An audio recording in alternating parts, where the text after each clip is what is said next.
Bismillahirrahmanirrahim. Assalamualaikum warahmatullahi wabarakatuh.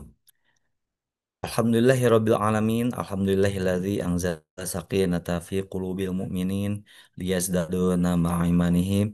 Asyhadu an la ilaha illallah wa asyhadu anna Muhammadan abduhu wa rasuluhu la nabiyya ba'da. Allahumma anta rabbi la ilaha illa anta khalaqtani wa ana abduka wa ana ala ahdika wa wa'dika mastata'tu. A'udzu bika min syarri ma sana'tu abu'u laka bi ni'matika 'alayya wa abu'u bi dzanbi faghfirli fa innahu la yaghfiru dzunuba illa anta.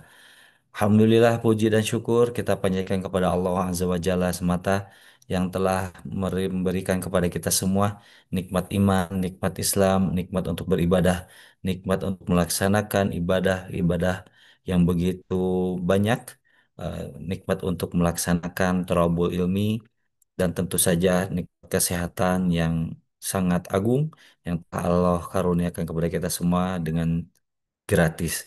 Dan mudah-mudahan kita semua yang hadir, khususnya kepada jamaah kajian sunnah di seluruh dunia dan kaum muslimin di seluruh dunia, mudah-mudahan kita tergolong ke dalam hamba-hambanya yang senantiasa mensyukuri nikmat Allah tersebut. Dan mudah-mudahan dengan sisa umur kita yang ada, kita dapat melaksanakan amal ibadah ataupun juga dapat melaksanakan tolabul ilmi ini dengan penuh kekhusyuan. Salawat serta salam tak lupa pula kita tumpah curahkan kepada uswah kita, kudah kita, baginda Nabi Muhammad Sallallahu Alaihi Wasallam, berikut kepada keluarganya, para sahabatnya, para tabi'in tabi'in, para ulama hingga kepada kita semua yang hadir di kajian Bumiku Mengaji. Alhamdulillah, Iwafilah, Rahimani, Warahmatullah, kita telah diberikan kesempatan untuk mengikuti kembali kajian Sirah Nabi Sallallahu Alaihi Wasallam yang diambil dari kitab Al-Lu'lu' Al-Maknun fi Siratin Nabi Al-Makmun.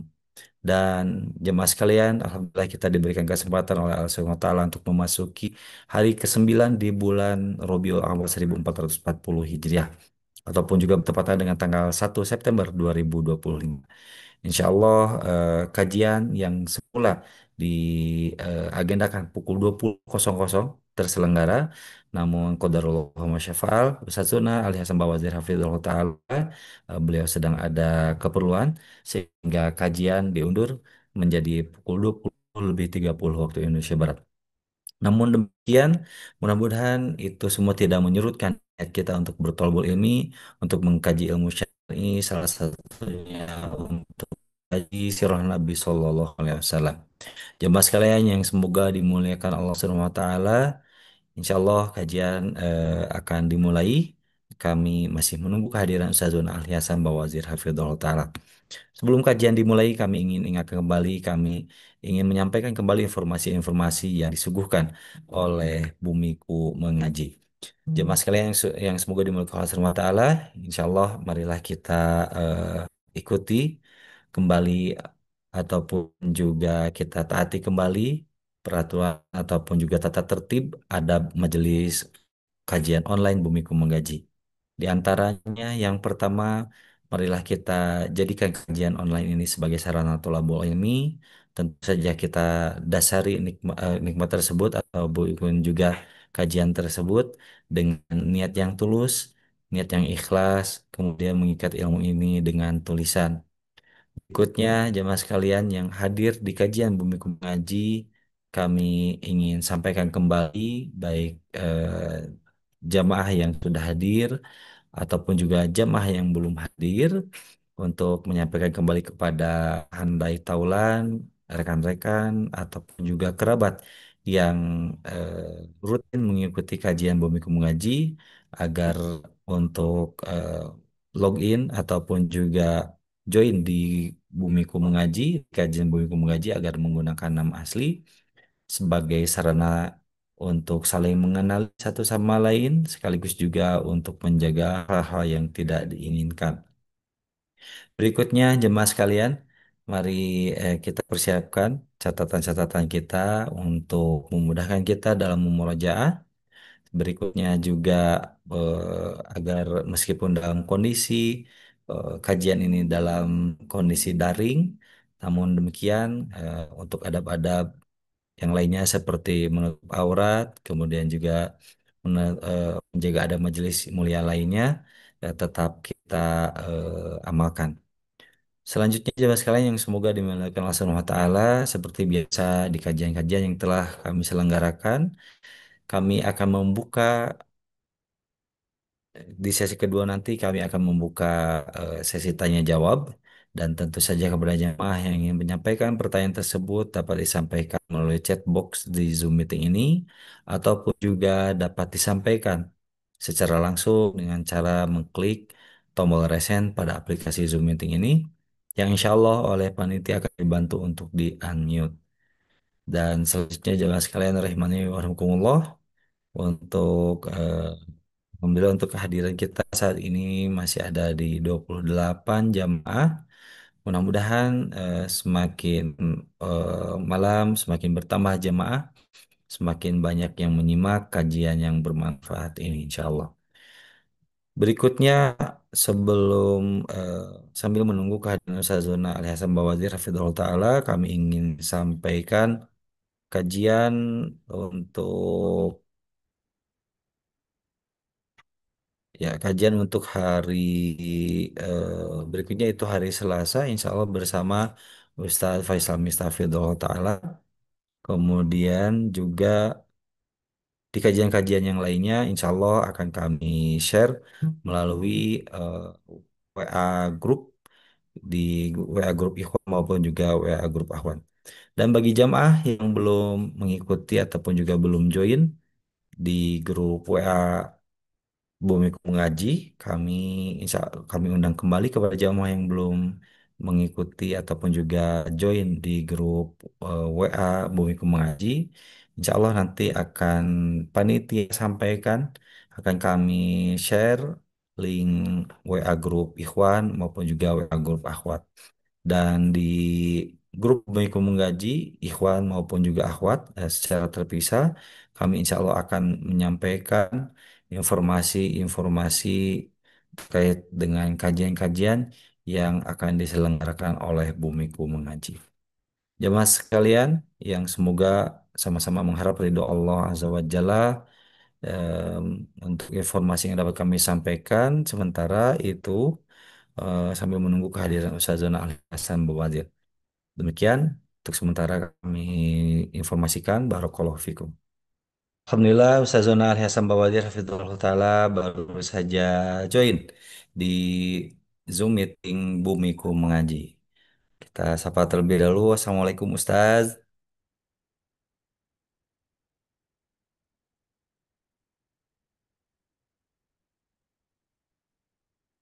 Astagfirullahaladzim. Assalamualaikum Ustaz. Assalamualaikum warahmatullahi wabarakatuh. Sehat yang sih? Alhamdulillah sehat Benar. Ustaz. Bagaimana Ustaz? Alhamdulillah Sehat? sehat walafiat. Aman Ustaz di jalan Ustaz? Alhamdulillah hari ini hampir nggak keluar rumah, Kang Zai. Oh, Tapi Alhamdulillah. ceritanya Jakarta kayaknya aman-aman saja ya, Alhamdulillah. Bahkan tadi Anda dapat postingan bahwa Alhamdulillah ya. di depan gedung DPR juga apa semuanya Alhamdulillah aman gitu. Alhamdulillah. Alhamdulillah, alhamdulillah, mudah-mudahan cepat surut dan tidak berkepanjangan. Mudah-mudahan negeri ini Allah karuniakan menjadi negeri yang baldatun, thayyibatun, warabun ghafur insya Allah. Amin, ya Rob. Amin, ya Mudah-mudahan Rob. kehadiran kita yang bertubuh ini pun juga eh, dapat ya memberikan keberkahannya untuk kita semua insya Allah. Cerita di Bandung Nasallallahu gimana, alaihi. Kang Zai? Di Bandung juga sama Ustaz tadi masih ada ya mahasiswa yang ikut demonstrasi begitu, ada beberapa jalur yang dialihkan, namun tidak mencekam hari Jumat Sabtu kemarin gitu. Hmm. Iya. Jadi ya alhamdulillah masih bisa ke tempat kerja, hanya jalurnya saja mengambil jalur yang lain begitu. Masya Banyak Allah. ya di sekolah juga banyak yang daring. Kemudian Ya, juga ada hari ini beberapa anak-anak kantor juga gitu, yang anak-anak semuanya nggak ada yang sekolah. Akhirnya Garing ya. akibatnya akhirnya anak-anak main di kampung kan sih, anak agak telat karena bukan karena dari luar kota, bukan dari luar rumah. Karena anak sama anak berkelahi sama anak komplek nih. Diakurin dulu. Allah Allah. Oh, Masya Allah. Jadi ngakurin Allah anak dulu Akbar. sama anak orang komplek nih. Hah? Oh, Masya Allah. Insya Allah. Allah Akbar. Iya, iya. Tapi Ustaz, Alhamdulillah, Alhamdulillah, ala kulli hal, dengan kondisi yang ada, mudah-mudahan Indonesia semakin menjalan pulih begitu ya. Ya, Semoga Allah Alhamdulillah. perlindungan kepada kita semua dan keluarga kita dijaga oleh Allah Subhanahu wa taala, dihindarkan dari segala mara bahaya, dihindarkan dari segala fitnah. Amin insyaallah. Tapi Ustaz, untuk selanjutnya kami persilahkan kepada Ustaz Zuna memulai kajian pada malam hari ini, yaitu tentang 5 keutamaan baginda Nabi Muhammad SAW. Tafadhol ya Ustaz, Allah barakallahu fiik. Allah barik. Nah, Bismillahirrahmanirrahim. Assalamualaikum warahmatullahi wabarakatuh.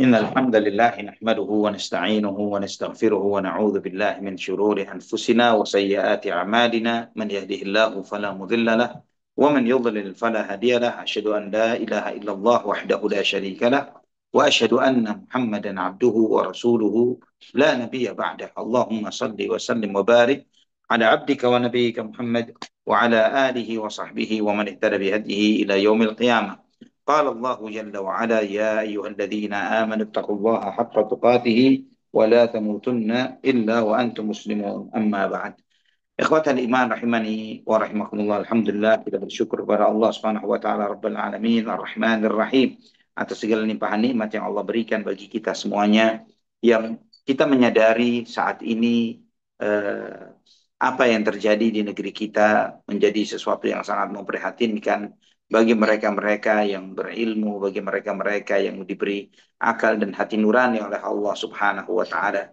bahwa ketika suara rakyat ingin didengarkan, tapi kemudian tidak kunjung didengarkan, dan kemudian muncul reaksi yang insya Allah semoga itu bukanlah mewakili suara rakyat. Terjadinya penjarahan, pencurian, pengambilan hak orang lain tanpa hak, dan lain sebagainya. Semoga ini bukanlah wakil rakyat yang sebenarnya representasi dari rakyat yang melakukan dan akan hal itu. Karena ketika kita bereaksi melawan kezaliman, maka tidak mungkin dilakukan dengan kezaliman juga. Bagaimana yang zalim, kemudian kita zalimin juga. Itu bagaimana status mereka di hadapan Allah. Orang yang beriman tidak akan melihat seperti itu. Bahwa ketika seseorang itu, sebagaimana kata Nabi Shallallahu Alaihi Wasallam dalam banyak riwayat yang sahih, ya, bahkan Imam An-Nawawi rahimahullah dalam kitab Riyadhus Shalihin tentang menyebutkan satu bab khusus tentang taat kepada pemimpin. Dan kemudian juga Al-Imam Al-Hafidh Ibnu Katsir rahimahullah ketika menafsirkan firman Allah di dalam surat An-Nisa ayat 59, ya ayyuhalladzina amanu athi'ullaha wa athi'ur rasul wa ulil amri minkum fa in tanaza'tum fi syai'in farudduhu ila Allahi war rasul in kuntum tu'minuna billahi wal yawmil akhir dzalika khairu wa ahsanu ta'wila. Wahai orang-orang yang beriman, taatlah kalian kepada Allah, taatlah kalian kepada Rasulullah SAW, dan kepada ulil amri di antara kalian. Dan jika kalian berselisih tentang sesuatu, maka kembalikanlah kepada Allah dan Rasulnya. Jika kalian benar-benar beriman kepada Allah dan hari akhir, itu adalah baik dan akan lebih baik lagi akibatnya. Ikhwatal iman rahimani wa rahimakumullah. Di dalam menafsirkan ayat ini, silahkan antum yang memiliki tafsir Ibnu Katsir, apakah itu berupa sebuah aplikasi ataukah hard copy, ya silahkan buka baca penjelasan Imam Al-Hafidz Ibnu Katsir rahimahullah di dalam menafsirkan ayat ini. Beliau mencantumkan sejumlah sejumlah hadis Nabi Shallallahu Alaihi Wasallam, yang sebagian besar hadisnya itu adalah hadis-hadis yang sahih di dalam Bukhari dan Muslim dan yang lain sebagainya, di mana menyampaikan di antaranya adalah sabda Nabi Shallallahu Alaihi Wasallam, "Satarawna ba'di asaratan wa umuran tunkiruna." Kalian akan mengalami sesudahku, kata Nabi, yaitu asarah. Apa itu maksudnya asarah? Egoisme. Egoisme. Bahwa pemimpin itu lebih mementingkan dirinya sendiri ketimbang memikirkan rakyat. Itu kata Nabi SAW. Pemimpin yang akan mikirin urusannya sendiri, memikirkan urusannya sendiri, dan tidak memikirkan urusan rakyat. Asarah. Wa umuran tunkirunaha. Dan kalian akan melihat perkara-perkara yang akan kalian ingkari. Kalian, ini nggak benar, ini nggak benar, ini tidak benar. Kalian akan merasa ini nggak benar. Ini suatu upaya di mana kita, hati nurani kita eh, tergerak untuk menolak realita itu. Nah, di saat yang seperti ini, kemudian para sahabat radhiyallahu anhum bertanya, "Ma ta'muruna ya Rasulullah? Apa yang kau perintahkan kepada kami ketika kami menghadapi fenomena yang seperti itu?" Kata Nabi sallallahu alaihi wasallam, "Isma' wa ati' wa in duriba dhahruka wa ukhidha maluka fasma' wa ati'." Kata Nabi sallallahu alaihi wasallam, dengar dan taati. Ismail Amir, wa ati'il Amir, dalam riwayat didengarkan pemimpin. Taatilah dia, walaupun di punggungmu dipukuli, walaupun hartamu diambil, dengar dan taati, kata Nabi Shallallahu Alaihi Wasallam. Namun hadis-hadis seperti ini, hadis-hadis yang seperti ini, walaupun sahih dalam Bukhari, dalam Muslim, dalam kitab-kitab para ulama, tidak akan bernilai bagi mereka-mereka yang lebih memperturutkan hawa nafsu. Bagi mereka-mereka yang nggak bisa begitu, Ustaz. Nggak bisa didiamkan seperti itu. Apakah kalian beranggapan bahwa ini hanya bahwa kita taat kepada Nabi Shallallahu Alaihi Wasallam hanya dalam urusan sholat, dalam urusan puasa, dalam urusan ibadah. Terus kemudian ketika Nabi SAW memerintahkan hal yang seperti ini, kita tidak mentaati beliau Shallallahu Alaihi Wasallam. Di mana loyalitas dan taat kita kepada Nabi kita Muhammad Shallallahu Alaihi Wasallam? Jika sebagian orang kemudian memainkan akal dan logikanya melebihi qala Allah wa qala Rasul, firman Allah dan sabda Rasulullah sallallahu alaihi wasallam, di mana bukti bahwa kita ini beriman dan cinta kepada Nabi kita Muhammad sallallahu alaihi wasallam. Kemudian sebagian mulai mengatakan, wah kalau salafi, kalau salafiyin ini mereka paling ikhtiarnya cuma doa saja, cuma sabar saja. Doa dan sabar tidak cuma ya. Antum tidak baca di dalam hadis bagaimana doa itu bisa menggeserkan batu yang menutup sebuah gua? Ini doa. Ini doa itu adalah salah satu senjatanya orang yang beriman. Bahwa bahkan Imam Ibnu Qayyim rahimahullah di dalam Ad-Da' wa Dawa, di dalam kitab beliau tersebut menyampaikan bahwa ikhtiar setiap muslim, setiap manusia ini, setiap muslim terutama, itu mungkin berhasil, mungkin tidak. Tapi tidak dengan doa. Doa itu tidak ada ihtimal. Tidak ada kemungkinan berhasil, di kemungkinan tidak. Doa itu pasti diterima oleh Allah. Karena Allah menjamin, Ud'uni astajib lakum. Doa kepadaku, niscaya aku akan kabulkan. Jadi tidak pakai kemungkinan. Beda dengan effort yang lainnya, ikhtiar-ikhtiar yang lainnya. Nah, ikhwah fillah rahimani wa rahimakumullah. Maka di sini setiap kita itu diuji. Diuji keislaman dan keimanan kita. Setiap kita ini diuji kesabaran kita. Setiap kita diuji ketakwaan kita kepada Allah Subhanahu wa taala. Bahwa sikap yang ditunjukkan oleh sebagian masyarakat dengan menjarah, dengan mencuri, dengan memasuki properti orang lain, mengambil hak orang lain, melakukan pengerusakan. Tidak boleh seorang muslim yang bertakwa kepada Allah kemudian dia mengatakan dia ridho dengan perbuatan itu. Tidak boleh. Bagaimana dia ridho dengan pencurian? Bagaimana dia ridho dengan pengambilan hak orang lain? Bagaimana kemudian mereka mengatakan ini uang rakyat? Ketika seorang mengatakan seperti itu, atas dasar apa dia mewakili rakyat yang lainnya mengambil uang rakyat yang ada di orang lain? Dan kemudian yang kedua, dari mana dia tahu bahwa apa yang diambil betul-betul uang rakyat? Kalau itu adalah hak seseorang yang dicurinya, misalnya orang itu memang pekerja, memang memiliki profesi yang lain, sebelum dia menjadi seorang wakil rakyat, dan dia bekerja dari situ dan dengan jerih payahnya, dan dia membeli sejumlah aset atau benda atau barang apapun itu, dan kemudian diambil dengan cara yang zalim, maka itu akan menjadi kekelaman dan kegelapan nanti pada hari kiamat. Ittaqul zulma fa inna zulma zulumatun yaumal qiyamah. Hati-hati kalian dengan kezaliman, karena kezaliman itu mendatangkan kekelaman dan kegelapan pada hari kiamat. Dan apa yang diinginkan? Apa yang diinginkan oleh kita dengan menyampaikan suara rakyat dengan cara seperti ini? Apa yang mau diinginkan? Apakah menginginkan Indonesia ini menjadi lebih baik? Atau sebaliknya? Apakah dengan cara seperti itu merusak aset-aset yang dimiliki oleh rakyat pada hakikatnya dibangun, dijaga, dirawat dengan uang rakyat? Yang itu semuanya properti-properti yang ada, apakah itu halte, ataukah itu kantor polisi, ataukah itu gedung DPR, atau gedung pemerintahan yang lainnya, itu dibangun dan dirawat dengan uang rakyat. Terus kemudian dihancurkan oleh rakyat. Rakyat yang mana yang ridho? Ya, ketika mereka menggunakan hati nurani dan akal, mereka akan berpikir, ini uang saya, ini aset saya, ini milik saya, ini saya yang membangunnya. Saya ikut kontribusi untuk hal itu. Kemudian saya menghancurkan sendiri. Orang yang beriman dan berakal tidak akan melakukan merusak properti milik dirinya sendiri. Ya, ketika dia sadar, misalnya gadget yang antum tonton saat ini, ya, antum lihat gadget ini untuk kajian sekarang ini, antum tahu bahwa itu adalah properti antum, kemudian antum mengambil batu, ya, antum timpuk gadget ini, dirusak sendiri, padahal tahu itu milik sendiri, maka ini pasti adalah orang-orang yang bermasalah. Nah, ikhwatal iman rahimani wa rahimakumullah, memang benar bahwa keamanan itu bukanlah effort yang di, diraih dengan artinya 100% dari jerih payah seseorang, suatu pemerintahan atau individu tertentu. Tapi keamanan itu adalah rahmat dari Allah Subhanahu wa taala. Sebagaimana di pembukaan Undang-Undang 45 disebutkan bahwa kemerdekaan itu atas rahmat Allah Subhanahu wa taala. Dan juga kemudian kita membaca di dalam Al-Quran, فَلْيَعْبُدُوا رَبَّ هَذَا الْبَيْتِ الَّذِي أَطْعَمَهُم مِّن جُوعٍ وَآمَنَهُم مِّنْ خَوْفٍ. Hendaklah mereka menyembah Tuhannya rumah ini, Tuhannya Ka'bah, yang telah memberi makan kepada mereka dari rasa lapar dan memberi aman kepada mereka dari rasa takut. Bahwa keamanan itu anugerah dari Allah.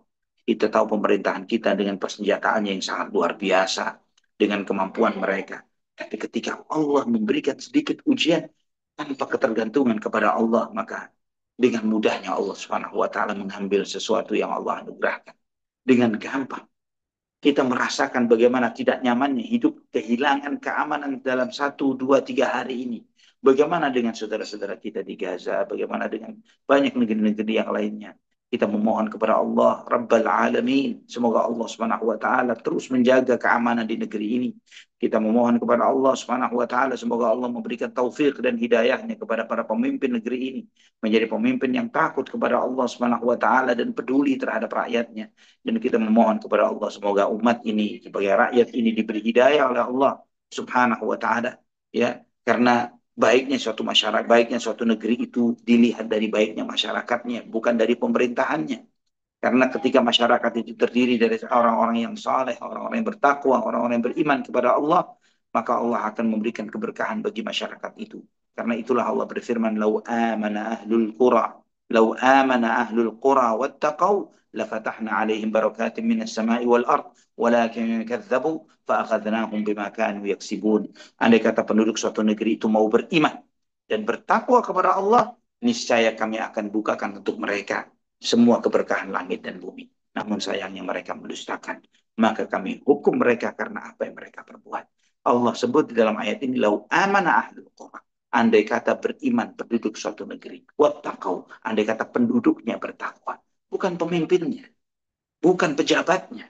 Ketika masyarakat itu terdiri atas orang-orang yang saleh, yang salihah, orang-orang yang beriman, yang bertakwa kepada Allah Subhanahu wa taala, yang tahu apa misi dan tujuan hidup dan menjalankan hidup sesuai dengan misi yang telah Allah gariskan untuk mereka sebagai hamba Allah, beribadah kepada Allah Subhanahu wa taala, maka ikhwatal iman, berkah itu akan dekat dengan negeri dan Allah dengan mudah akan memberikan kepada masyarakat yang bertakwa dan beriman pemimpin yang berasal dari orang-orang bertakwa dan beriman. Ketika pemimpin itu dari mereka, dari masyarakatnya, karena ketika masyarakat itu baik, Allah akan ambil di antara mereka untuk yang terbaik untuk menjadi pemimpinnya. Tapi ketika masyarakatnya tidak seperti itu, maka yang menjadi pemimpin juga representasi dari masyarakat yang seperti itu. Ikhwatal iman, innallaha la yughayyiru ma biqaumin hatta yughayyiru ma bi anfusihim. Sesungguhnya Allah tidak merubah keadaan suatu kaum sampai mereka mau merubah diri mereka sendiri. Merubah diri, bukan merubah pemerintahan, bukan merubah parlemen, bukan merubah anggota dewan, merubah diri sendiri, memperbaiki diri untuk siap menjadi orang yang saleh atau saleh, menjadi orang yang bertakwa kepada Allah, orang yang berupaya untuk menjadi seorang hamba Allah yang ihsan, yang beribadah kepada Allah seakan-akan melihat Allah jika tidak sanggup Allah senantiasa, dan dia senantiasa meyakini bahwa Allah senantiasa melihat kepada dirinya. Ketika di saat yang seperti itu, di saat masyarakat itu secara dominan diisi oleh orang-orang yang seperti ini, maka insya Allah antum akan melihat bagaimana keberkahan Allah kucurkan sedemikian rupa kepada suatu masyarakat yang seperti ini. Bagaimana Allah berikan kemakmuran kepada generasi Nabi kita Muhammad Sallallahu Alaihi Wasallam yang mereka hidup bersama Nabi, berangkat dari kekurangan, kefakiran, kemiskinan, kemudian berubah menjadi sangat berkecukupan. Sallallahu alaihi Nabi Muhammad, dan semoga Allah memberikan uh, keberkahan dan ridhanya kepada para sahabat radhiyallahu anhum ajma'in. Ikhwatal iman rahimani wa rahimakumullah. Kita lanjutkan kajian kita dari sirah Nabi kita Muhammad sallallahu alaihi wasallam yang saat ini masuk kepada fase yang masih di fase peristiwa perang Tabuk. Bahwa di dalam perjalanan ini ikhwatal iman rahimani wa rahimakumullah, Nabi kita Muhammad sallallahu alaihi wasallam, beliau ditanya ketika di peristiwa perang Tabuk tentang sutra, ya, sutrahnya orang yang soleh. فقد أخرج الإمام مسلم في صحيحه عن عائشة رضي الله عنها قالت أن رسول الله صلى الله عليه وسلم سئل في غزوة تبوك عن سترة المصلي فقال صلى الله عليه وسلم كمؤخرة الرحل. Ya, dari Ummul Mukminin Aisyah radhiyallahu anha, beliau menyampaikan bahwa Nabi Shallallahu Alaihi Wasallam ditanya ketika di dalam peristiwa perang Tabuk tentang sutrahnya orang yang sholat. Belum tahu sutrah, yaitu pembatas yang dipakai oleh orang sholat untuk membatasi antara dirinya dengan depannya. Jadi dia memberikan batas tertentu. Dijawab oleh Nabi Shallallahu Alaihi Wasallam, kamu akhiratir rahli, seperti sandarannya pelana, ya. Jadi pelana kuda itu di bagian belakangnya itu ada sebuah kayu yang berdiri begitu untuk dijadikan sebagai sebuah sandaran. Dari sini Imam An-Nawawi rahimahullah di dalam syarah Sahih Muslim, beliau menyampaikan al-muakhiratu bi dhammil mimi wa kasril kha'i wa hamzatin sakinatin wa hiya al-'udu alladhi fi akhir ar-rahli. Oh, ini dimaksud dengan muakhiratir rahli, yaitu satu ud dari kayu yang ada di bagian belakang pelana. Wa fi hadzal hadits an-nadbu ila sutrati baina yadayil musalli. Dan di dalam hadis ini menunjukkan sunnahnya menggunakan sutrah bagi orang yang sholat. Ya, maksudnya sunnah di sini adalah bahwa itu adalah praktik sholat Nabi kita Muhammad sallallahu alaihi wa ala alihi wa sahbihi wasallam. Dan ikhwatan iman, rahimani wa rahimakumullah, kita akan bicara sedikit sejenak terkait dengan sutratul musalli, ya. Dan perlu juga kita memperhatikan kenapa Nabi Shallallahu Alaihi Wasallam atau kenapa para sahabat ya radhiyallahu anhum selalu seringkali ketika menyampaikan konteks hukum tertentu mereka mengaitkan dengan suatu peristiwa seperti Ummul Mukminin Aisyah di sini dengan perang Tabuk, begitu ya. Atau misalnya di dalam riwayat yang lainnya, misalnya hadis Jarir bin Abdullah al-Bajali radhiyallahu an terkait dengan al-mashu 'ala al-khuffain, mengusap sepatu. Ya, ketika wudu, gitu ya, mengusap sepatu ketika wudu. Dikaitkan dengan momen tertentu dan lain sebagainya. Karena di situ mengisyaratkan terkait dengan nasikh wal mansukh. Ya, mengisyaratkan tentang nasikh dan mansukh. Maksudnya kapan syariat itu disyariatkan oleh Allah Subhanahu wa taala dan Rasulnya. Kalau misalnya itu disyariatkan oleh Nabi SAW di fase-fase akhir hidupnya, seperti misalnya Jarir bin Abdullah radhiyallahu anhu, misalnya beliau mengusap sepatu. Kenapa menjadi sangat penting ketika Jarir melakukannya? Karena Jarir radhiyallahu anhu termasuk sahabat yang belakangan masuk Islam. Ya, sahabat yang belakangan masuk Islam. Beliau masuk Islam di Amul Wufud, ya, di tahun ke-9 Hijriyah, ya, tahun ke-9 Hijriyah, yang dimana itu adalah akhir fase Nabi kita Muhammad sallallahu alaihi wasallam. Artinya bahwa syariat yang dilakukan oleh Jarir radhiyallahu an termasuk ajaran terakhir Nabi Muhammad sallallahu alaihi wasallam. Artinya itu juga bahwa itulah hukum yang berlaku yang diberlakukan oleh Rasulullah sallallahu alaihi wasallam sebelum beliau meninggal dunia. Beda dengan sejumlah syariat yang mungkin disyariatkan di awal-awal Islam yang mungkin telah diganti dengan syariat baru. Ya, seperti apa? Seperti contohnya adalah sholat menghadap Masjidil Aqsa misalnya. ya bukan menghadap ke Ka'bah. Itu di awal Islam menghadap Masjidil Aqsa. Kemudian diganti oleh Allah dengan menghadap ke Ka'bah. Ikhwatal iman rahimani wa rahimakumullah. Dan sutrah ini merupakan kebiasaan Nabi kita Muhammad sallallahu alaihi wasallam di dalam melaksanakan sholat. Sejumlah hadis menjelaskan akan hal ini, di antaranya dari Ibnu Umar radhiyallahu anhu bahwa Rasulullah sallallahu alaihi wasallam ketika keluar untuk melaksanakan sholat Id, beliau memerintahkan untuk meletakkan satu tombak kecil, hirbah, ya. Harbah itu satu tombak kecil, ya. Fatudau baina yadayhi fayusalli ilaiha wan nasu wara'ahu, ya.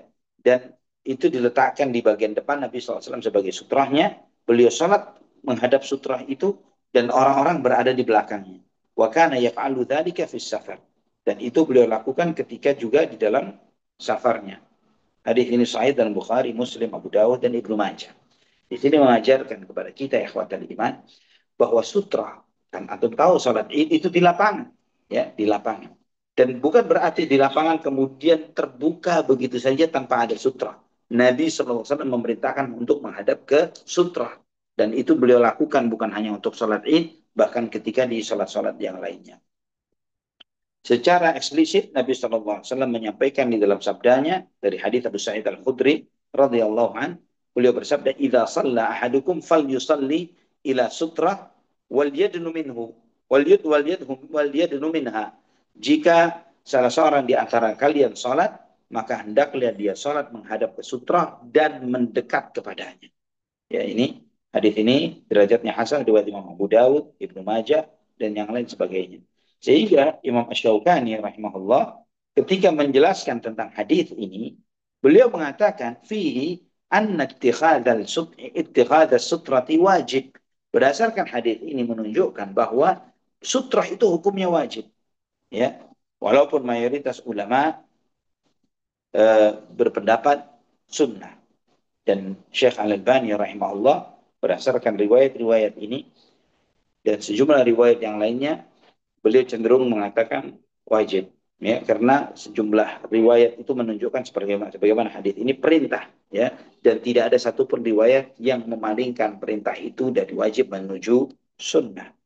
Dan ikhwatan iman rahimani wa rahimakumullah, di sini menunjukkan kepada kita bahwa seseorang yang sholat, dia harus mendekat kepada sesuatu yang menonjol di atas tanah, ya, antara dia dengan kiblat, dan tidak membiarkan dia sholat di tempat terbuka begitu saja tanpa ada sutra di hadapannya. Ya, oleh karena itulah Umar bin Khattab radhiyallahu an, beliau berkata, beliau menyampaikan di sebagaimana ini di dalam riwayat Imam Bukhari secara muallaq, ya, ketika melihat seseorang yang sholat di samping tiang masjid.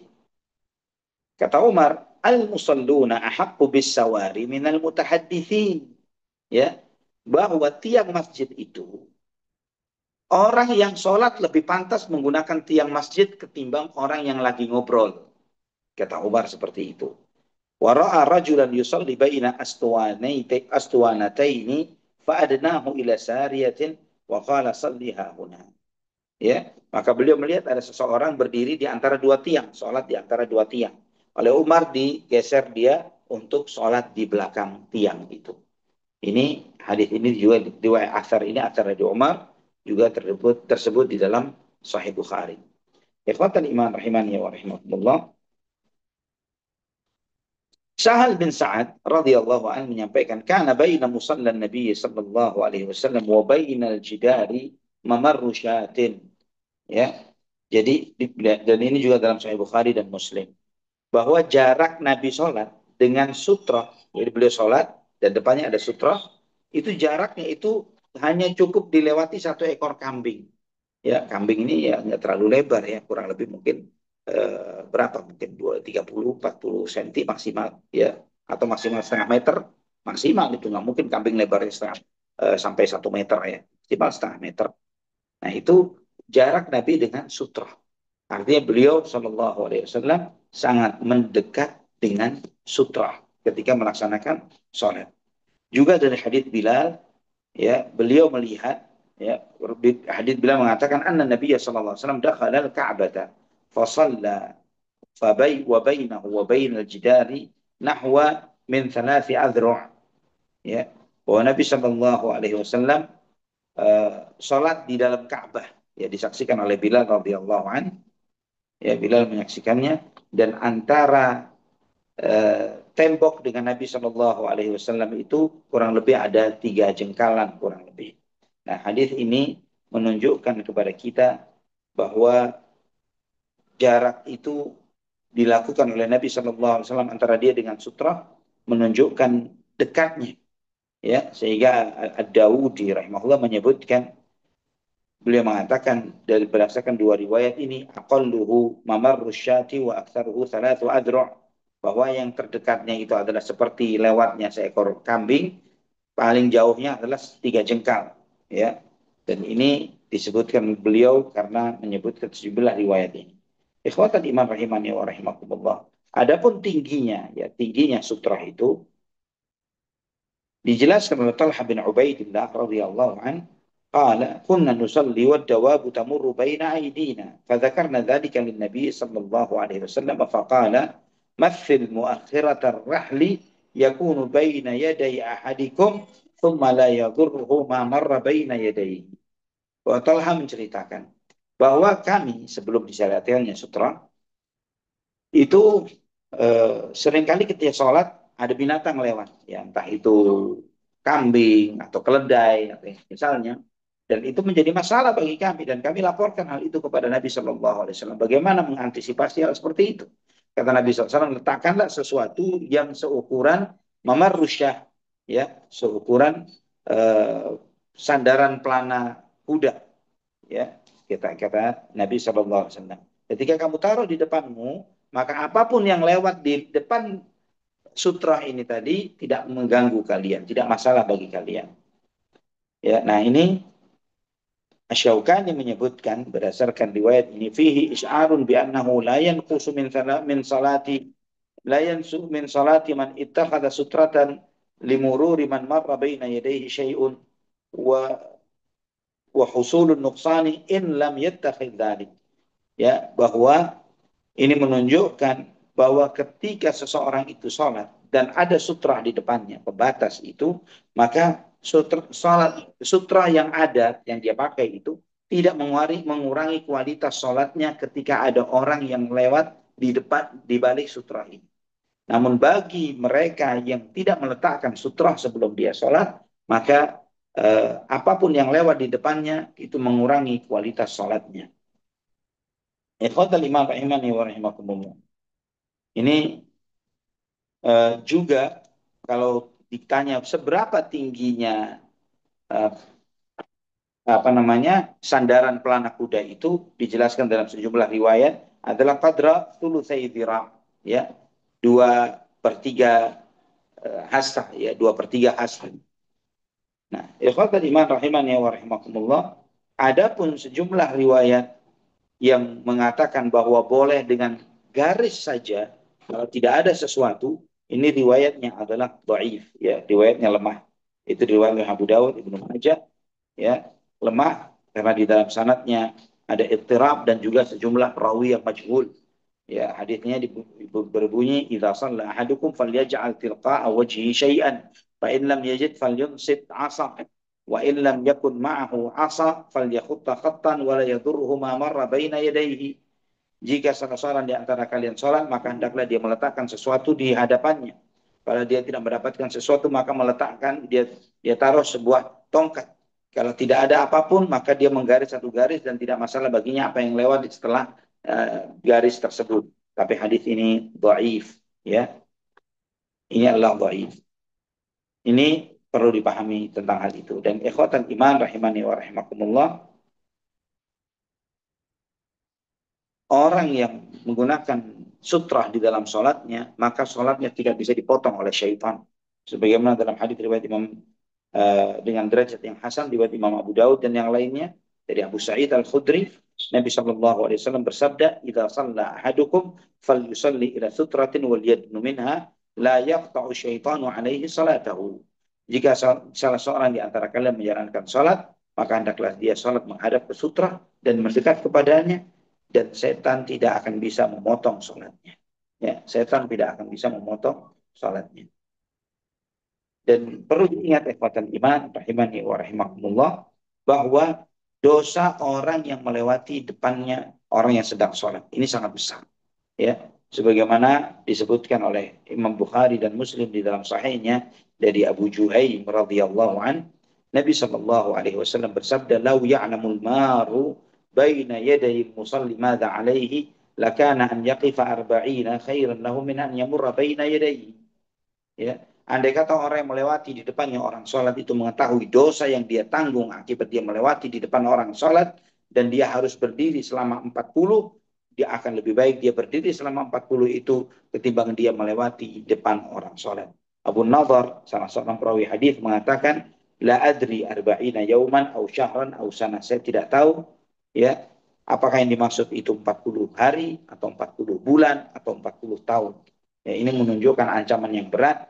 Ya, kalau kita ngambil yang paling ringan, bahwa lebih baik dia berdiri 40 hari, ya, ketimbang dia harus melewati di depan orang yang sholat. Ini perlu menjadi perhatian kita semuanya, ikhwatal iman, rahimani wa rahimakumullah. Dan memang ana perlu menjelaskan sedikit terkait akan hal ini, karena permasalahan ini banyak tidak dipahami oleh kaum muslimin dan menjadi sunnah yang mahjurah di antara sunnah yang hilang di dalam menjalankan sholat. Wallahu a'lam bishawab. Kemudian di dalam perjalanan ini pertama kali Nabi kita Muhammad Sallallahu Alaihi Wasallam mengkonsumsi butter, ya, mengkonsumsi butter. Di Tabuk inilah ya didatangkan kepada beliau butter, ya, butter, dan kemudian beliau SAW memotong sebagian dan mengemakannya. Sebagaimana riwayat Abu Dawud di dalam sunannya dengan sanad yang hasan dari Abdullah bin Umar radhiyallahu anhuma, utia Rasulullah sallallahu alaihi wasallam bijubnatin fi Tabuk, fada'a bisikin fasamma wa qata'a. Dia didatangkan kepada Nabi sallallahu alaihi wasallam butter ya di Tabuk, dan beliau meminta diambilkan pisau, beliau membaca bismillah, dipotong oleh Nabi sallallahu alaihi wasallam. Riwayat ini sahih, riwayat Imam Abu Dawud dan yang lainnya. Dalam riwayat Imam Ahmad di dalam musnadnya dengan sanad yang hasan li ghairi dari Ibnu Abbas radhiyallahu anhu disampaikan ya bahwa didatangkan butter di dalam salah satu peperangan, artinya perang Tabuk. Dan kemudian Nabi Shallallahu Alaihi Wasallam bertanya, Aina sumi'at hadhihi? Dari mana ini? Ini produksi mana ini butter ini? Ya. Dan kemudian mereka mengatakan Bifaris, ini produksi Persia ya Rasulullah, produksi Persia. Wa nahnu nura annahu yuj'alu fiha maitah. Ya. Kemudian kami menduga, ya, kami para sahabat mengatakan bahwa butter ini bisa jadi dibuat dari bangkai, gitu ya. Mereka berasumsi seperti itu. Dan kemudian Nabi SAW menjawab, Ita'anu fiha bisikin wadhkuru smallahi wa kulu. Ya, kamu potonglah itu dengan pisau, kata Nabi SAW, baca bismillah dan makanlah. Kata Nabi SAW seperti itu. Ini yang dilakukan oleh Nabi SAW ketika pertama kali memakan butter. Ya, itu pertama kali dikonsumsi oleh Nabi. Ini bukan mentega ya. Kalau margarin atau mentega itu kalau tidak salah sumbernya adalah nabati. Adapun sejumlah riwayat ini menunjukkan bahwa itu dari hewan. Dan Allah alam bisawab, setawana butter lah yang terbuat dari produk hewani, bukan margarin atau mentega. Ikhwatan iman. Juga di dalam peperangan ini, ya, Nabi Shallallahu Alaihi Wasallam mengajarkan tentang sunnahnya, bagaimana sunnahnya menghadapi wabah. Ya, bagaimana sunnahnya menghadapi wabah. Di perang Tabuk inilah Nabi SAW menyampaikan para sahabatnya apa yang semestinya dilakukan ketika terjadi wabah. Sebagaimana dalam Musnad Imam Ahmad dengan sanad yang hasan dari Ikrimah bin Khalid al-Makhzumi dari ayahnya dan atau dari pamannya, dari kakek, kemudian dari kakeknya, bahwa Rasulullah Shallallahu Alaihi Wasallam bersabda di perang Tabuk ini, "Idza waqa'at ta'un bi ardin wa antum fiha, fala takhruju minha, wa idza waqa'a wa lastum biha, fala taqdumu alaihi." Ya, kata Nabi Shallallahu Alaihi Wasallam, jika terjadi wabah di satu negeri dan kamu berada di negeri itu, jangan keluar dari negeri itu. Dan jika terjadi di satu negeri dan kamu di luar negeri itu, jangan kamu masuk ke negeri tersebut. Ya, ini sunnahnya apa? Karantina. Nah, karantina itu sunnah Nabi Shallallahu Alaihi Wasallam. Bangsa Barat atau Eropa pertama kali menerapkan kalau tidak salah di abad ke-17, ya, 1700-an. Ya, mereka baru pertama kali memahami tentang konsep karantina ini dan kemudian dijadikan sebagai sebuah acuan oleh WHO dan lain sebagainya dengan menggunakan konsep ini. Mereka menyadari hal itu, Allah alam dari mana sumbernya, tapi inilah yang diberlakukan oleh seluruh dunia yang kita melihat, kita menyimak, kita mendengar, kita mempraktikkan sendiri ketika terjadi wabah kemarin, ya COVID. Nah, di situ semua proses karantina itu awalnya adalah dari sunnah Nabi Shallallahu Alaihi Wasallam. Bagaimana kesehatan modern pun memahami akan hal ini. Ikhwatal iman rahimani wa rahimakum. Dan itu sangat luar biasa. Ketika terjadi wabah taun amwas, ya, yang luar biasa, memakan puluhan ribu nyawa di negeri Syam, dan itu tidak henti-hentinya sampai banyak para sahabat yang mati syahid di zaman itu. Kemudian setelah itu Umar bin Khattab karena pemimpin mereka yaitu Abu Darda radhiyallahu anhu meninggal dunia, maka digantikanlah dengan Amr bin al-As radhiyallahu anhu. Dan Amr radhiyallahu anhu kemudian memberlakukan aturan yang berbeda untuk mematikan wabah ini. Dengan cara apa? Yaitu dengan karantina terbatas. Yaitu masing-masing orang tidak berinteraksi satu dengan yang lainnya. Beliau mengatakan kepada masyarakat Syam yang waktu itu wabah ini tak henti-hentinya terjadi di internal mereka, la'allakum mujtami'un. Kalian ini sepertinya terus ngumpul satu dengan yang lainnya. Maka kemudian dia perintahkan supaya masing-masing orang mengarantina dirinya sendiri-sendiri atau satu keluarga dengan keluarga yang lainnya, ya, dengan tidak berinteraksi dengan keluarga yang lainnya.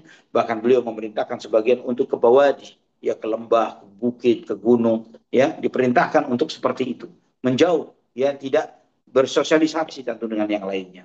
Maka dengan demikian terangkatlah wabah itu dari negeri Syam.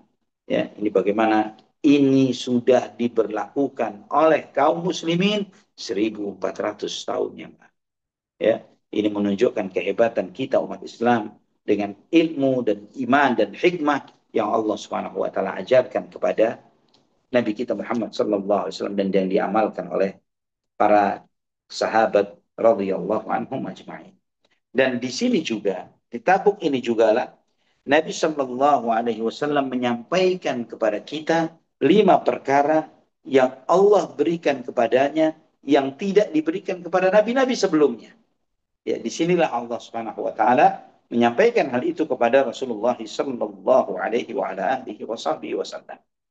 Sebagaimana Imam Ahmad meriwayatkan di dalam musnadnya, Tahawi dalam syarah Mushkil al-Athar dengan sanad yang hasan dari Amr bin Shu'aib dari ayahnya, dari kakeknya, beliau menyampaikan bahwa Rasulullah Shallallahu Alaihi Wasallam di masa peristiwa perang Tabuk ini beliau bangun sholat malam dan sejumlah orang, ya, dari para sahabatnya menjaga beliau Shallallahu Alaihi Wasallam di belakang Nabi ketika itu sedang sholat. Ketika beliau selesai sholat, beliau menoleh ke belakang, menghadap kepada para sahabatnya, dan kemudian beliau Shallallahu Alaihi Wasallam bersabda, "Laqad u'titul lailata khamsan, ma u'tiyahunna ahadun qabli." Ya, hari ini, malam ini aku diberi oleh Allah 5 perkara yang tidak diberikan kepada nabi-nabi sebelumku, kata Rasulullah Shallallahu Alaihi Wasallam. Apa itu? Ursiltu ilan nasi amatan. Aku diutus kepada seluruh umat manusia. Wa kana min qabli innama yursalun nabiyyu ila qaumihi. Adapun nabi-nabi sebelumku, mereka diutus hanya kepada umatnya saja. Wa nusirtu 'ala al-'aduwwi bir-ru'b walau kana baini wa bainahu masiratu syahrin muli'a minni ru'ba. Aku diberi pertolongan oleh Allah di dalam peperangan dengan menanamkan rasa takut ke dalam hati musuh-musuh. Andai kata ada jarak pertemuan akan ketemu 1 bulan lagi antara aku dengan mereka, akan ditanamkan rasa takut itu ke dalam hati mereka. 1 bulan sebelum ketemu dengan Rasulullah Sallallahu Alaihi Wasallam. Ya, ini diberikan kepada Nabi Muhammad Sallallahu Alaihi Wasallam, dan nikmat ini tidak dicabut oleh Allah kecuali di zaman ini. Sebagaimana sabda Nabi SAW dalam hadis yang lain, hadis Tauban, yushiku an tada'a bikumul umam kama tada'a al-akalatu ila qas'atiha. Ya, akan tiba nanti waktunya bahwa sejumlah umat akan mencabik-cabik dan memperebutkan kalian seperti orang yang memperebutkan serombongan orang yang sedang memperebutkan makanan yang dihidangkan. Yang para sahabat kemudian bertanya, apakah kita di saat itu sedikit ya Rasulullah? Kata Nabi SAW, kalian banyak. Namun banyaknya kalian seperti buih di lautan. Dan Allah Subhanahu, dan kata Nabi SAW, wala yanzi'annallahu min qulubi aduwikumul mahabata minkum. Allah akan mencabut rasa takut musuh kalian kepada kalian. Dicabut oleh Allah di zaman itu, di zaman kita sekarang. Wala yaghlifannallahu fi qulubikumul wahna. Dan Allah akan tanamkan ke dalam hati kalian wahn. Wa mal wahnu ya Rasulullah? Apa itu wahn? Hubbud dunya wa karahiyatul maut. Cinta dunia dan takut mati. Ya, musuh kita tidak ada rasa khawatir dan takut kepada kita, kitanya dijangkiti penyakit cinta dunia dan takut mati. Namun Nabi SAW diberikan hal ini. Walaupun jarak 1 bulan, mereka sudah ketakutan. Wa uhillat liyal ghanaim wa kana min qabli yu'zimuna aklaha kanu yahriqunaha. Ya, kata Nabi SAW, dan yang ketiga, ghanimah dihalalkan untuk. Ya, ghanimah dihalalkan untuk. Ghanimah itu perolehan perang. Itu dihalalkan untuk Nabi Muhammad SAW. Adapun nabi-nabi sebelum beliau di dalam peperangan, kalau ada ghanimah itu dikumpulkan nanti dibakar atau disambar oleh api dan kemudian habis. Begitu. Tapi untuk umat Nabi Muhammad SAW hal itu dihalalkan. وجعلت للأرض مسجدا وطهورا أينما أدركتني الصلاة تمسحت وصليت. Kata Nabi Shallallahu Alaihi Wasallam. Yang keempat, dan dijadikan untukku seluruh permukaan bumi ini sebagai masjid dan sarana bersuci. Sebagai masjid dan sarana bersuci. Maka dimanapun datang dan masuk waktu sholat, aku tayamum dan sholat. Ya, ini mengandung pelajaran yang luar biasa bagi antum dan bagi kita semuanya, ikhwatan iman. Bahwa kita bukanlah umat yang mati gaya kalau tidak ada air, tidak ada masjid dan musola. Ya, karena seluruh permukaan bumi adalah masjid dan sarana bersuci. Kemudian, wakana min qabli yu'zimuna dzalik. Innama kanu yusalluna fi kanaisihim wa biya'ihim.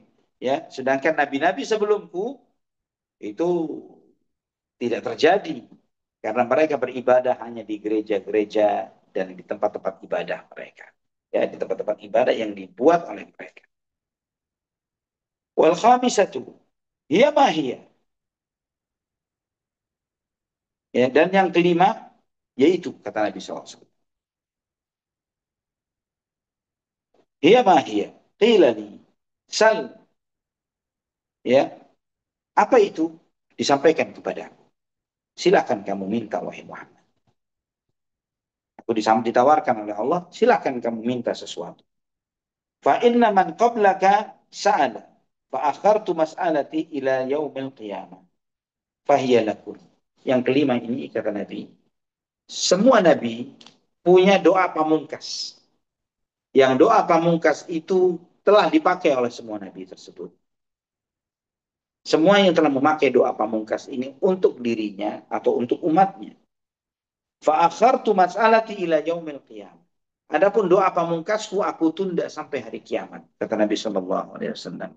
Fahiya lakum, dan itu aku tunda untuk kalian wahai umatku, wahai umat Muhammad sallallahu alaihi wasallam.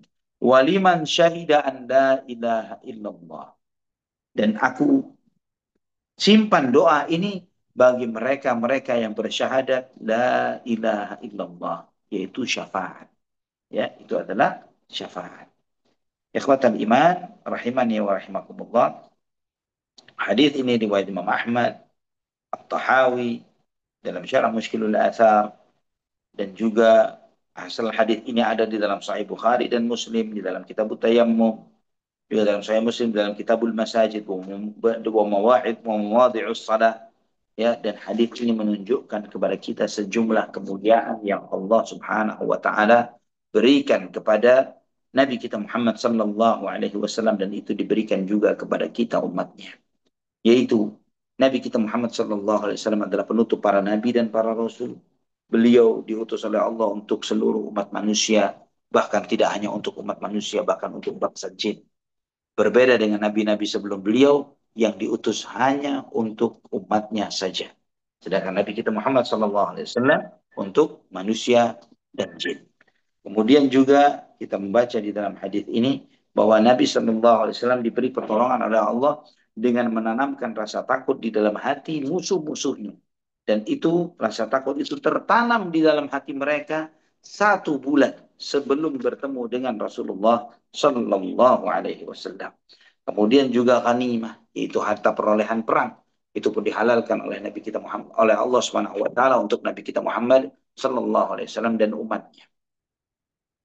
Kemudian yang keempat, bahwa tempat sholat kita adalah dimanapun kita berada. Mau antum di mall, mau antum di tengah jalan, bukan di tengah jalan raya, bukan. Tapi di pinggir jalan, ya di trotoarnya misalnya, ketika tidak menemukan tempat kecuali di trotoar. Nah, itu antum boleh melaksanakan sholat dimanapun, di tempat yang aman. Jadi ketika antum bisa melaksanakan sholat itu dimanapun, misalnya di area bandara, perjalanan sangat jauh, seorang muslim tidak mati gaya. Enggak, mana musola? Enggak perlu cari mana musola. Ya, walaupun ya itu boleh kalau memang disediakan tempat yang seperti itu. Tapi seorang muslim tidak akan mati gaya dengan, wah sudah maksud waktu sholat nih, belum zuhur, belum asar, mau maghrib, ya, dan dia belum melaksanakan sholat zuhur dan asar. Dia di salah satu bandara yang sangat besar, yang sangat luas, yang dia tidak pernah mengetahui di mana dan kemana dan bagaimana. Sederhana, ambil air wudhu dari keran-keran yang ada yang sekitar situ yang bisa dia pakai. Atau jika tidak ada, maka dia cukup dengan tayamum. Dia mengambil salah satu spot, sisi titik yang tidak dilewati oleh banyak orang. Dia ada sutra sholat di sana. Ya, dia mojok sedikit. Dia laksanakan sholat 2 rakaat salam, 2 rakaat salam. Seperti itu. Ini di antara kemuliaan yang Allah berikan untuk kita umat Muhammad Sallallahu Alaihi Wasallam. Kemudian yang kelima, syafaat. Yang syafaat itu diberikan untuk Nabi kita Muhammad sallallahu alaihi wasallam. Semua nabi punya syafaat. Apakah perbedaan dengan syafaat Rasulullah sallallahu alaihi wasallam? Syafaat beliau adalah syafaatul uzma, syafaat yang terbesar yang Allah berikan kepada Nabi Muhammad sallallahu alaihi wasallam untuk seluruh umat manusia, seluruh nabi dan seluruh rasul, dan juga untuk seluruh umat-umat mereka. Karena dengan syafaat itu terjadilah hisab, dan semua proses hisab terjadi setelah Nabi SAW minta syafaat kepada Allah Subhanahu wa taala untuk diselenggarakannya hisab. Wallahu taala a'la wa a'lam bissawab. Sampai di sini ikhwan fillah, silakan kalau ada yang mau ditanyakan dari materi yang disampaikan. Barakallahu fiik. Baik, Masya Allah, Barakallahu fiik Ustazuna. Alhamdulillah, kelima keutamaan ini dan merupakan keutamaan kelebihan umatnya Nabi Muhammad SAW, mana berbagai keringanan Rasul dalam beribadah salah satunya. Alhamdulillah di sini sudah ada yang langsung resen ingin menanyakan sesuatu. Kami persilakan kepada Akhi atau Ukhti Tarmizi Al-Asyi.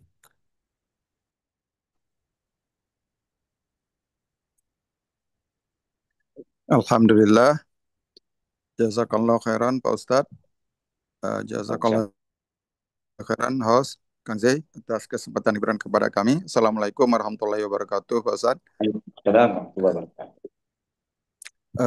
Pak Ustadz mohon nasihatnya tambahan untuk kami. Ini memang yang terkait dengan situasi di negeri kita ini Pak Ustadz. Ya memang mungkin bagi kami ini yang katakanlah masih ya mungkin imannya begitu-begitu saja ya karena sangat tersentuh saya pribadi tadi waktu Pak Ustadz menyampaikan memang bahwa sebenarnya untuk apa ya katakanlah merubah kondisi-kondisi seperti sekarang ini memang doalah memang senjata utama kaum muslimin sebenarnya Pak Ustadz.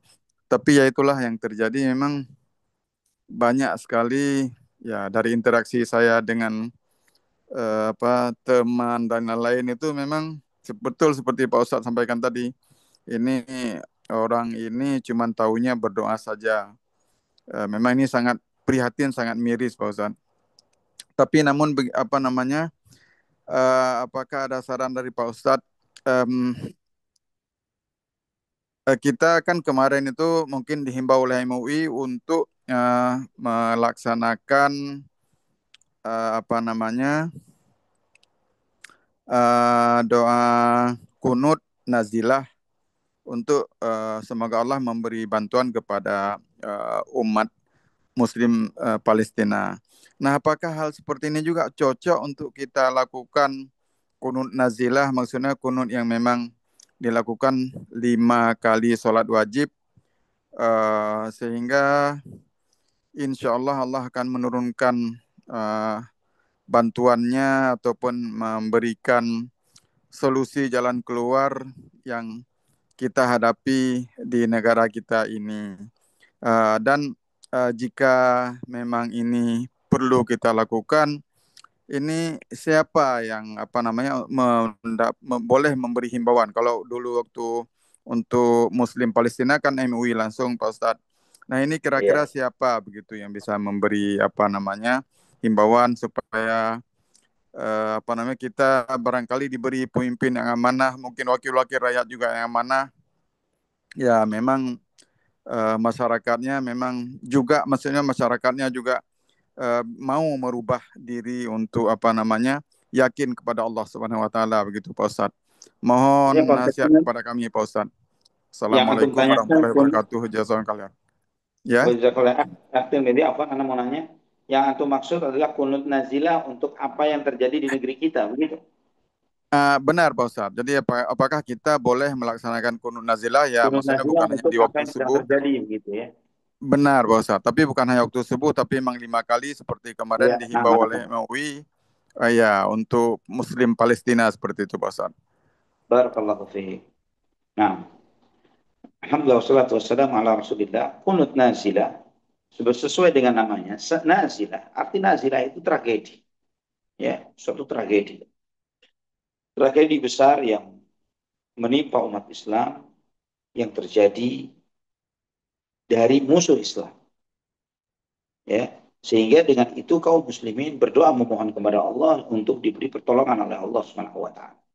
Dalam konteks saudara-saudara kita di Gaza dan di Palestina, maka kunut nazilah itu pas, tepat, ya, sesuai. Kita melaksanakan kunut itu karena memang sebuah tragedi yang sangat mengerikan dan hanya pertolongan Allah Subhanahu wa taala. Ketika hati ini banyak tergantung kepada mana pemimpin Arab, mana begini, mana begitu, mana begini, ya, dan kemudian sempat tertipu sejenak dengan sikap Iran misalnya, dan kemudian Irannya sudah diam lagi, sudah ketika sudah apa yang dia inginkan sudah dia dapatkan. Nah ini ketika hati ini sudah banyak teralihkan dari Allah Subhanahu wa taala, maka pertolongan itu tidak akan kunjung datang. Namun ketika hati ini terpaut kepada Allah Subhanahu wa taala, tawakal dengan penuh, memohon pertolongan hanya kepada Allah, sudah tidak lagi bergantung hati ini mengharapkan dan memelas dan memohon kepada yang lain, insya Allah pertolongan Allah akan segera turun dan datang. Dan di sini ikhwatal iman, bagi setiap kita, kita harus sadar bahwa pertolongan itu dari Allah. Pertolongan itu cuma dari Allah saja. In tansurullah yansurkum. Jika kalian menolong agama Allah, Allah akan menolong kalian. Pertolongan itu dari Allah. Bukan dari sosok siapapun. Bukan dari negara manapun. Bukan dari apapun dan siapapun. Allah bisa menolong seseorang walaupun dengan segala kelemahan yang ada pada orang tersebut. Ketika sebagaimana kita melihat pada sosok Nabi kita Muhammad SAW dan perjuangan dakwahnya.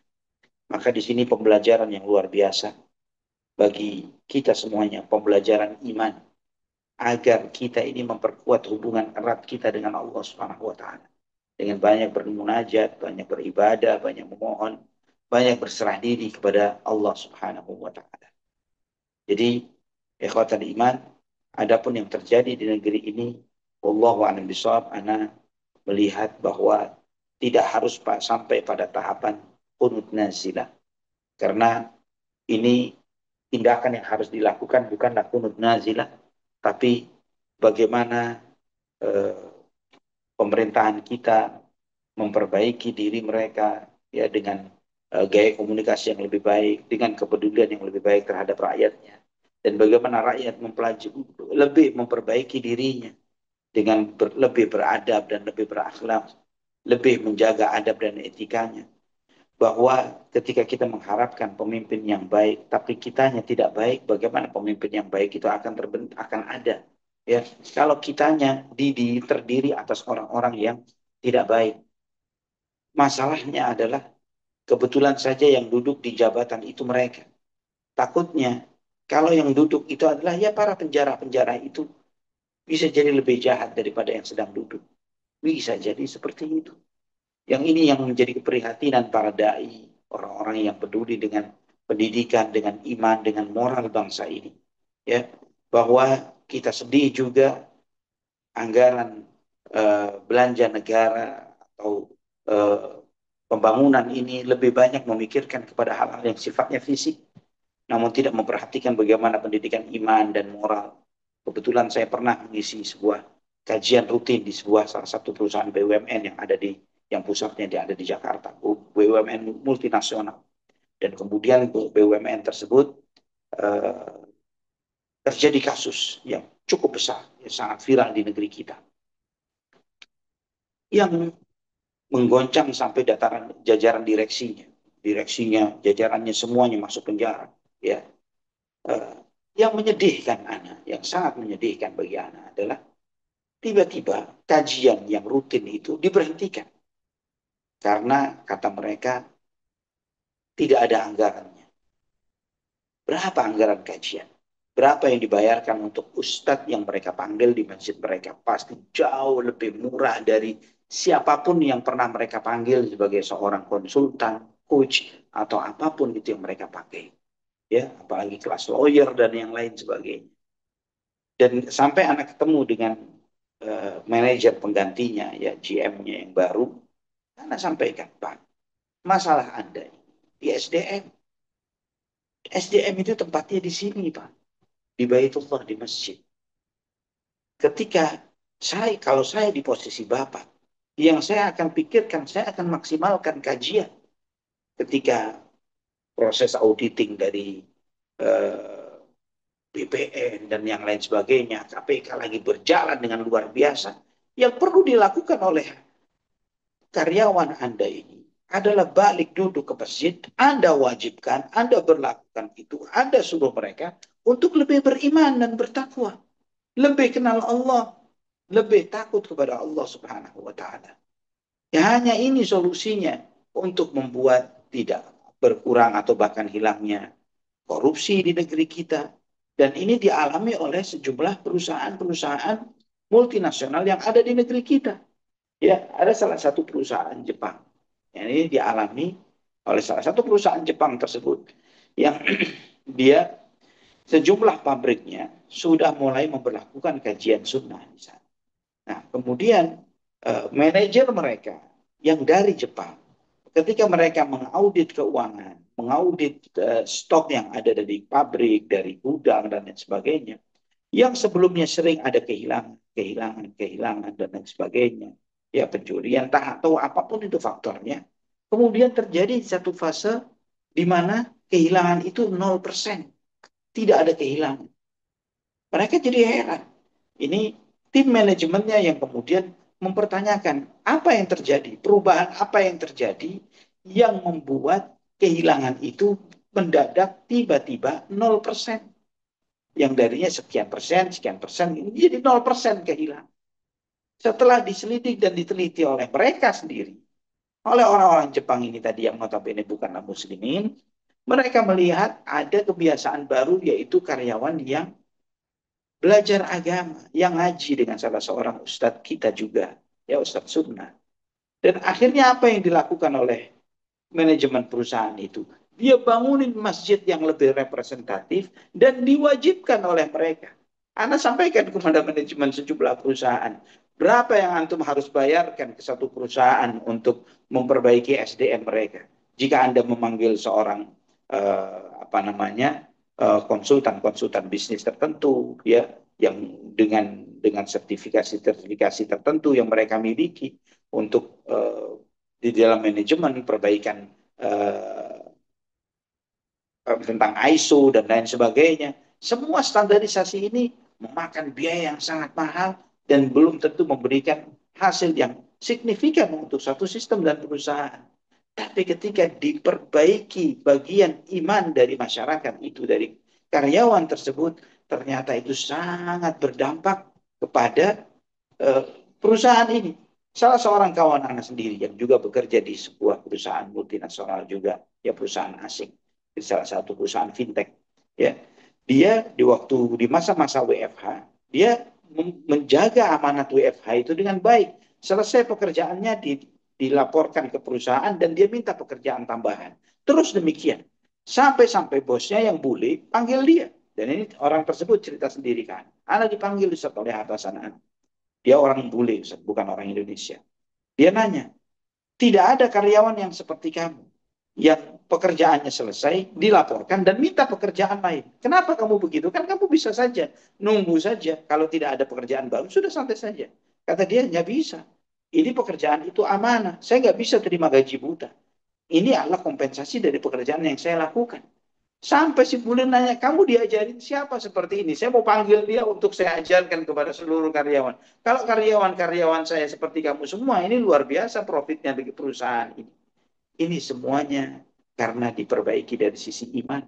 Semoga pemerintahan kita sadar bahwa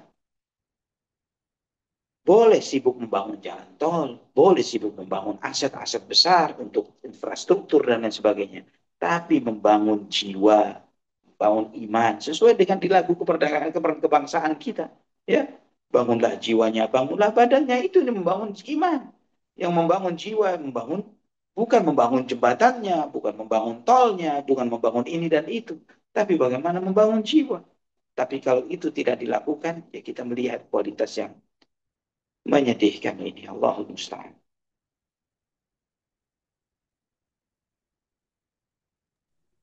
Baik, Masya Allah penjelasan yang sangat detail sekali. Mudah-mudahan menjadi ibroh untuk kita semua dalam rangka memperbaiki diri. Semoga memperbaiki diri dapat memperbaiki em, keluarga, lingkungan, masyarakat, bahkan negara kita tercinta. Amin ya rabbal alamin. Untuk selanjutnya kami persilakan kepada Abiyah yang sudah raise hand. Ingin bertanya, kami persilakan. Ya. Assalamualaikum warahmatullahi wabarakatuh. Waalaikumsalam warahmatullahi wabarakatuh.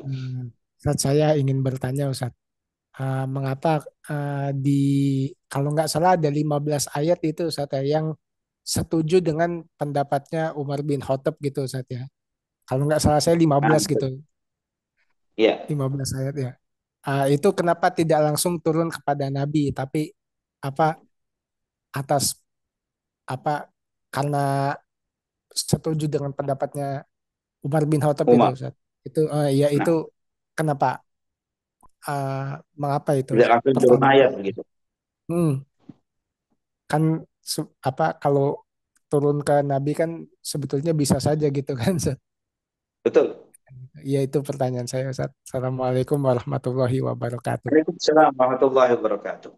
Dengan adanya yang seperti itu, kemudian muncul melalui ide seseorang, dan itu kemudian divalidasi dengan turunnya firman Allah Subhanahu wa Ta'ala, maka itu semakin membuktikan kebenaran kenabian Nabi Muhammad Sallallahu Alaihi Wasallam. Ya, semakin membuktikan kebenaran kenabian Nabi Muhammad SAW. Sebagaimana tentang azan misalnya, ya Umar juga termasuk yang mimpi tentang azan. Umar termasuk yang mimpi tentang dikumandangkannya azan. Dan kemudian ketika azan dikumandangkan, karena ada beberapa sahabat yang mimpi yang sama, Umar sampai menjinjing pakaiannya keluar, wallah demi Allah saya juga mimpi yang sama. Ya, demi Allah saya mimpi yang sama. Itu semakin menunjukkan kebenaran kenabian Nabi Muhammad SAW. Ya, oh ini divalidasi dengan wahyu, divalidasi dengan wahyu, divalidasi dengan wahyu. Ya, gagasan yang muncul dari seseorang kemudian divalidasi dengan wahyu oleh Allah Subhanahu wa taala, bukan dari diri Nabi Muhammad SAW sendiri, itu semakin membuktikan kebenaran beliau sebagai utusan Allah Subhanahu wa taala. Wallahu a'lam bishawab. Baik, demikian jawaban dari Ustazuna Ali Hasan atas pertanyaan Abi Yahya Barakallahu Fiik. Barangkali dari Umu Amr, jamaah-jamaah yang berada di Amerika maupun di Kanada ingin menyampaikan pertanyaan, kami persilahkan.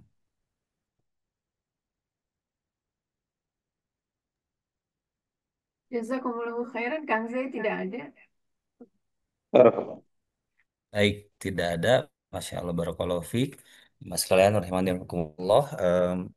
Demikianlah pertanyaan dari Abi Yahya tersebut merupakan pertanyaan terakhir di pertemuan kajian kita malam hari ini. Sebelumnya sebentar karena coba cek dulu di chat box juga tidak ada.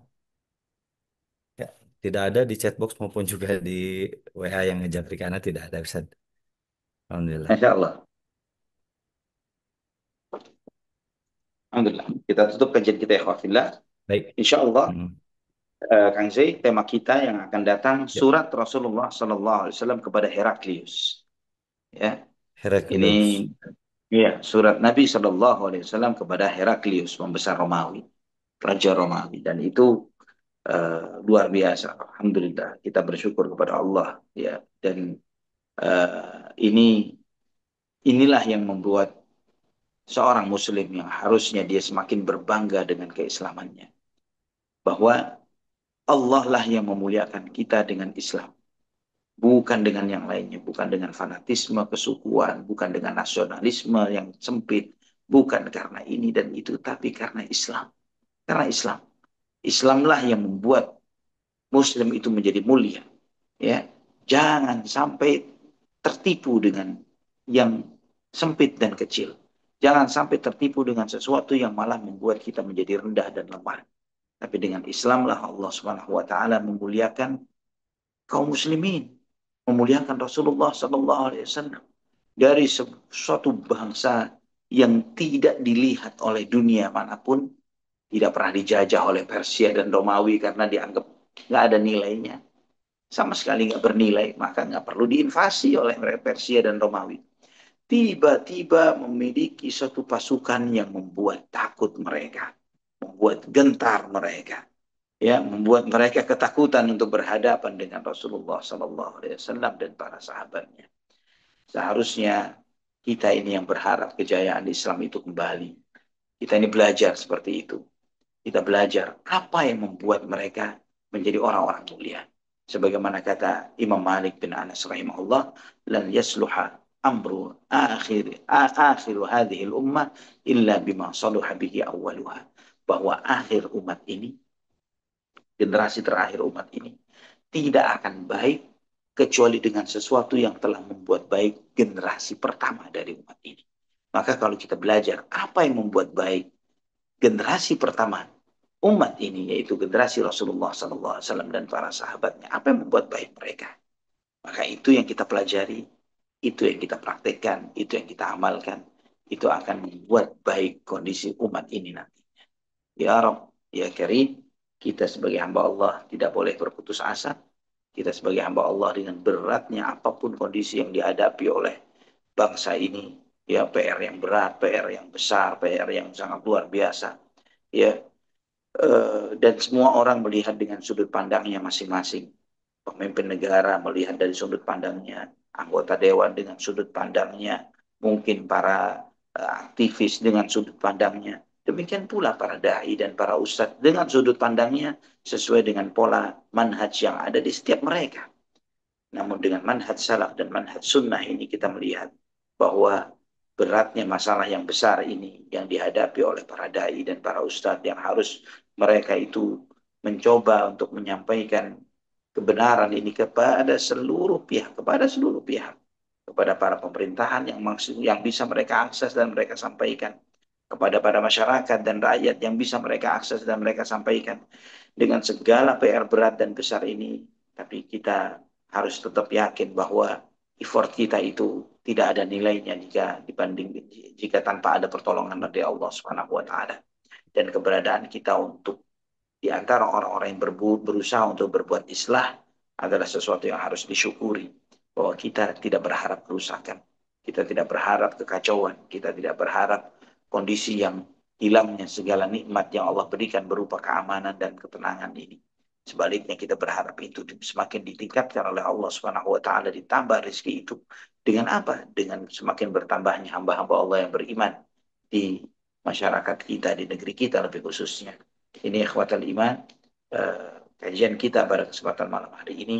Semoga Allah Subhanahu wa taala senantiasa memberikan taufik dan hidayahnya kepada kita semua, seluruh kaum muslimin yang ada di negeri kita dan negeri-negeri umat Islam yang lainnya, kepada pemimpin kita dan pemimpin kaum muslimin yang lainnya. Semoga Allah Subhanahu wa taala segera menyingkap musibah yang menimpa saudara-saudara kita di Gaza. Semoga Allah Subhanahu wa taala yang Al-Qawiyyul Matin, yang Maha Kuat dan Maha Kokoh dengan segala kekuatannya, segera memberikan pertolongannya kepada hamba-hambanya yang lemah, dan itu adalah mudah bagi Allah Subhanahu wa taala. Jangan mudah kita melirik kepada sebab, tapi melihatlah kepada yang menciptakan segala sebab, yaitu Allah Subhanahu wa taala Rabbul Alamin. Sampai di sini ikhwatul Amin. iman, kita tutup dengan doa kafaratul majlis. Subhanakallahumma wa bihamdik, asyhadu an la ilaha illa anta astaghfiruka wa atubu ilaik. Wassalamualaikum warahmatullahi wabarakatuh. Waalaikumsalam warahmatullahi wabarakatuh. Syukran jazakumullah khairan kepada Ustazuna Ali Hasan Bawazir hafizahullah taala yang telah membimbing kita mengikuti kajian di Sirah Nabi Shallallahu Alaihi Wasallam, dan mudah-mudahan apapun kondisi kita pada saat ini di negeri yang menimpa negeri ini, kita mudah-mudahan tetap istiqomah untuk berada di jalur Al-Quran dan Sunnah Nabi Shallallahu Alaihi Wasallam di tengah maraknya fitnah akhir zaman ini. Mudah-mudahan kita diberikan kekuatan, keimanan, kesabaran dalam menghadapi seluruh ujian-ujian kehidupan. Barakallahu fikum, Ustazuna, dan juga seluruh jamaah yang hadir pada malam hari ini. Terima kasih atas kehadirannya, atas atensi jamaah setiap bumiku mengaji. Wabil khusus kepada Ustazuna Ali dan juga keluarga, semoga Allah melindungi, memberikan keberkahan, senantiasa diberikan kesehatan, keafiatan, jasmani serta rohaninya. Barakallahu fikum, dan mudah-mudahan menjadi pahala jariah, amal soleh, sedekah jariah untuk Ustaz dan juga keluarga, amin ya rabbal alamin. Atas nama kru Bumiku Mengaji yang bertugas pada malam hari ini 9 Rabiul Awal 1447 Hijriah, ataupun juga bertepatan dengan tanggal 1 September 2025, mohon pamit undur diri. Mohon maaf atas segala kekhilafan apabila ada yang kurang berkenan selama memandu kajian 90 selama 9, kurang lebih 90 menit ini. Barakallahu fikum, selamat beristirahat. Subhanakallahumma wa bihamdika asyhadu an la ilaha illa anta astaghfiruka wa atubu ilaik. Wassalamualaikum warahmatullahi wabarakatuh. Terima kasih Ustaz, selamat istirahat Assalamualaikum. Ustaz. Baik, Barakallahu fiik. Hayakumullah, Allah barakallahu yubarik. fiikum.